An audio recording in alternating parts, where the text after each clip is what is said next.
Hey there, this is Kaylea Hendrickson on the campus of Huntington University, and you're listening to Rooted.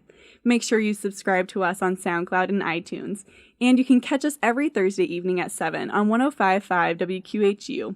And as always, you can stream Forrester Radio anytime, anywhere on ForresterRadio.com or through the Tuned In app. Today I'm sitting down with Josiah Wilson, who was actually in the Army before he came to HU. Welcome, Josiah.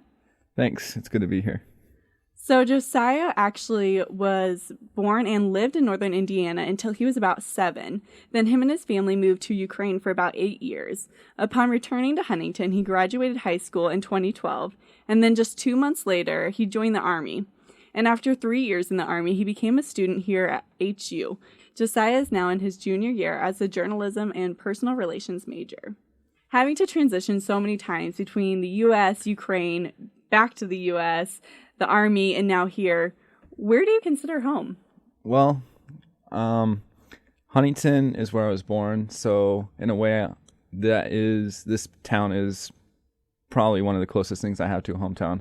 But I also spent the entire time I was in Ukraine in the city of Poltava, and I grew up there. I spent a lot of my childhood there, and as a teenager, I was there a lot too. So I guess I would say I have two hometowns, one in America and one in Ukraine.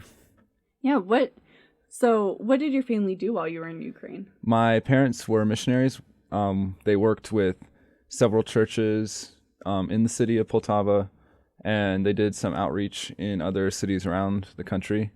And eventually, my father, who was a pastor, started a church in our neighborhood, which he pastored for roughly 5 years from 2005 until about 2010 or 2011. Yeah. So when you came back to the U.S., what made you want to join the Army? Well, I was in my senior year of high school, and my mom was having me look at colleges and scholarships, and I was contacted by an Army recruiter. I wasn't particularly interested in doing a lot of scholarship work. I didn't know what I wanted to major in school. And my mom's side of the family has a lot of military history. One of my uncles on my mom's side was in the Army. One of my uncles on my dad's side was in the Army, several Air Force, Navy, etc. So when the Army recruiter called and was explaining stuff, it just seemed like, a natural step. Yeah, that's really cool. I thought about that too. So when you're in the Army, does your tuition get paid for? If you can do online courses while you're in the Army, and they will pay for your tuition. Obviously, you have to balance work and school, so it can be a little tricky. You can also take one free CLEP test a month, or at least when I was in, that's how it was, which is nice, so you can get some college credits if you're up on your subject matter. And then if you serve for your first term, which is usually 3 to 4 years, and at least your first term, and then get out, you have full tuition paid for under the post 9/11 GI Bill at state school, and they give up to a certain amount at private schools. Yeah, that's really cool. That's a good incentive. Mm-hmm. So what do you think the most shocking thing was going into the Army? Well, there's a lot. You wake up early in basic training, which lasted for me for about 4 months. In basic training, you wake up early, you go to sleep kind of late, you don't get a lot of sleep, you're always getting yelled at, you don't get as much food as you want, a lot of physical activity. So the entire thing is kind of different. Like, it's really, really different from civilian life. Yeah. Once you get into the actual Army, you still wake up early, you go and do physical training, but it's not as like in your face, I guess, as basic training is. The biggest difference probably is you spend a lot of time with the people in your squad or your team, and so you're almost with them 24/7, especially the guys that are single and live in the barracks. You're all in like the same area. It's kind of like living in the dorms, but a lot more swearing. That's probably one thing too that kind of caught me off guard too, is the amount of swearing in the Army. You can have someone fit 5 swear words into a 7-word sentence. That's impressive. Yeah.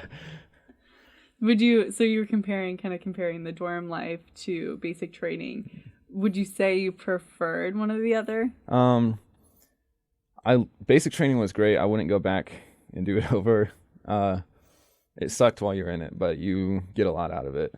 Living in the Army, or as a single guy in the Army, the barracks offer, you have to have room inspections. Your NCOs, your superiors will come by in the morning to make sure your room's not a huge mess. You have to have all your gear in there, everything like that. So in a way, it's a lot more restrictive, I guess, than living in the dorms. But being in the Army, you're getting a steady paycheck, and you don't have to pay to live in the barracks, and the dorms here are pretty expensive. So you have a little bit more financial freedom, I think, and a little more independence overall, I would say. Yeah. What would you say, and this might go hand in hand with the previous question, but what would you say would be the hardest part about the Army for you? Well, on one hand, you are usually pretty far away from home, and unless you go on leave, which for us would happen 2 times a year, once in winter, usually over Christmas, and once in the summer, June, May, July, somewhere around there. So you don't get a chance to see your family a lot, and if you get deployed, the Army usually deploys for like 6 to 9 months. We even used to do year deployments back in the early 2000s. And so obviously when you're deployed, you don't get to see anyone, even though sometimes in the middle you'll go back for R&R 2 weeks. But it's long stretches of being away from family. That's probably one of the more difficult parts. And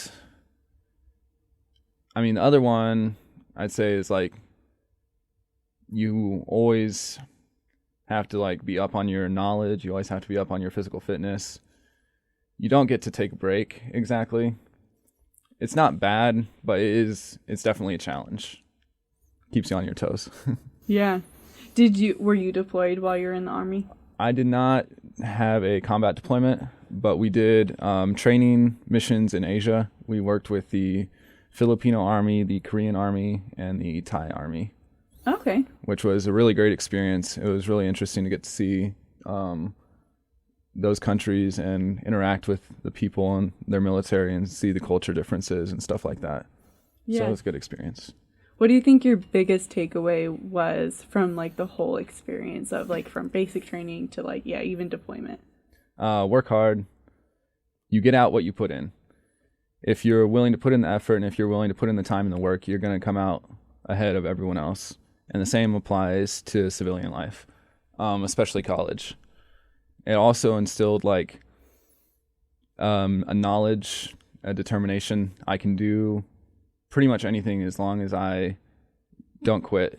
It really gives you a lot of self-confidence and an ability to adapt to new situations. Yeah. So. Do you think those things that you learned helped you in your transition to college? Mm-hmm.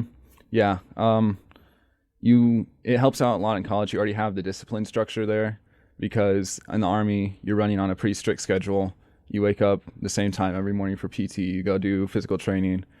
You go get breakfast. You clean off. You come back to work. You go to lunch, and then you come back and you do whatever needs to be done. If you're out in the field, you're waking up at this certain time. Then you take a lunch break, and then you're back out training and doing target shooting, field exercises, whatever.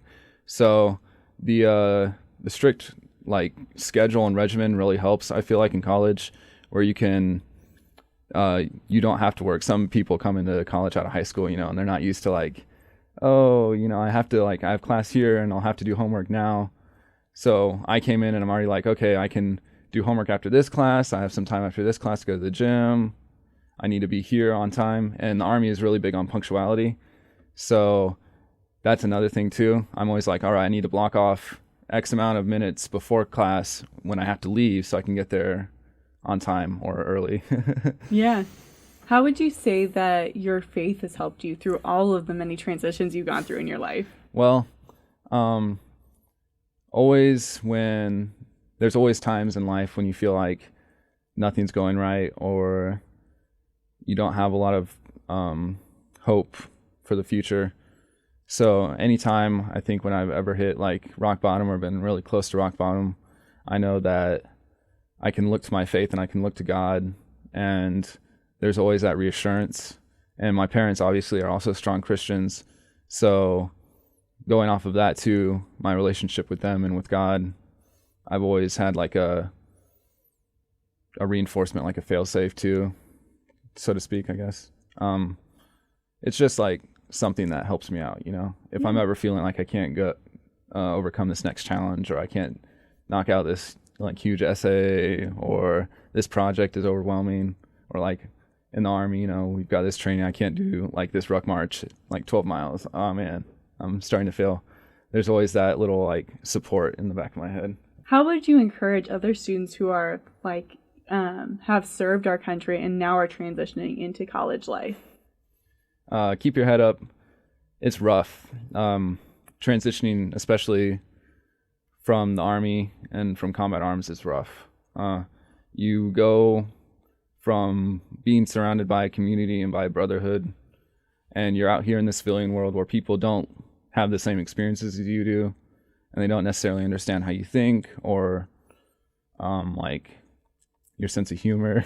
It's a little dark usually. But there's always people that you can reach out to, and there's always people that are willing to talk to you.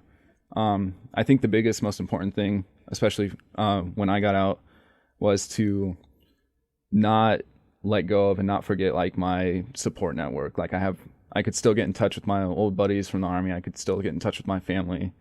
And I'd say that's probably the most important thing, is make sure you keep in touch with people. Because if you let yourself get isolated, you're going to get dragged down, and it's not going to go well. Definitely. Well, thank you so much, Josiah, for joining us on this episode of Rooted. And thank you for listening. Make sure you subscribe to Rooted on iTunes or SoundCloud. And remember, you can listen to Forester Radio on 105.5 WQHU over the air in Huntington, or go to foresterradio.com.